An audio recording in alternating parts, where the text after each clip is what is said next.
Do cats attack snakes, present indefinite tense, interrogative sentence ना। Do का प्रयोग पहले किया गया और सब्जेक्ट आ गया। यदि यहीं पर डू के साथ डू होता और यहां ऑब्जेक्ट होता तो ये डू वर्ब फर्स्ट बन जाता, इंपरेटिव सेंटेंस। तो अब यहां ऑब्जेक्ट क्या है, द स्नैक्स, यानी हो जाएगा आर, प्रेजेंट इंडेफिनिट टेंस है तो are snacks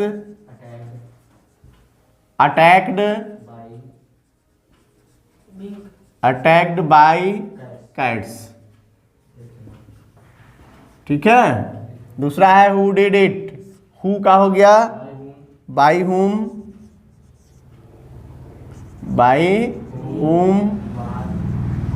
was it done। Do का थर्ड फॉर्म, ये वर्ब फर्स्ट है, वर्ब सेकेंड है, मेन वर्ब है ये। हु डिड इट, यहाँ डिड क्या है, वर्ब का सेकेंड फॉर्म। क्यों? क्योंकि हु वाले वाक्यों का नियम क्या होता है, who plus verb second, rule देखो दिमाग में, प्लस ऑब्जेक्ट प्लस अदर्स, यही होता है ना। Who verb second plus object plus others. अभी देखो कह रहा था कि हमारे समझ में नहीं आया, हम समझा रहे हैं तो दुनिया का दूसरा काम कर रहा है। हु, ये रूल जब दिमाग में रहेगा तो समझ में आ जाएगा कि ये डिड हेल्पिंग वर्ब नहीं है, ये डिड हेल्पिंग वर्ब नहीं है, ये मेन वर्ब है। कैसे पता चला? क्योंकि रूल कहता है कि हु के साथ हेल्पिंग वर्ब नहीं होता, वर्ब सेकेंड होता है। इसीलिए ये जो डिड लगा है वो ये जो है हेल्पिंग वर्ब नहीं है, ये क्या है, मेन वर्ब का सेकेंड फॉर्म। मेन वर्ब क्या हो गया इसका, डू का सेकेंड फॉर्म डिड।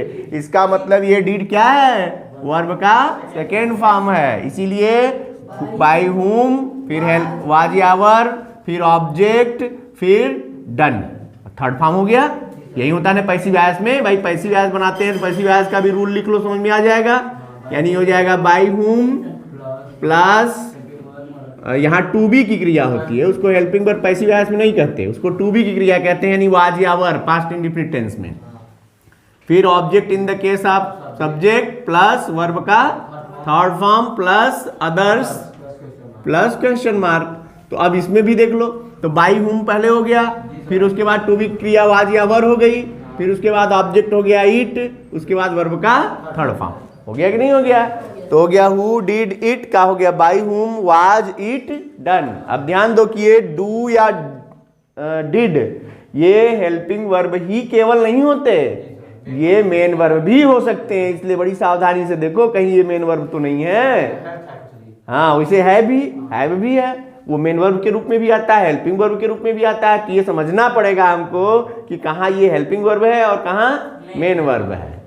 ठीक है। हेल्पिंग वर्ब कब हो जाएगा ये भी समझ लो, जब इसके साथ कोई मेन वर्ब दे दिया तब समझ जाओ कि हेल्पिंग हो गया, और जब इसके साथ कोई मेन वर्ब नहीं दिया तब ये हेल्पिंग वर्ब नहीं है, तब ये खुद मेन वर्ब है। समझ में आ गया कि नहीं आ गया? चलिए नेक्स्ट देखिए, ये है आपका the thief did not touch anything else. तो ऑब्जेक्ट हो गया आपका एनीथिंग एल्स यानी कोई अन्य चीज। ठीक है। अब ये भी पास्ट इंडेफिनिट टेंस है, तो was not touched by the थिप।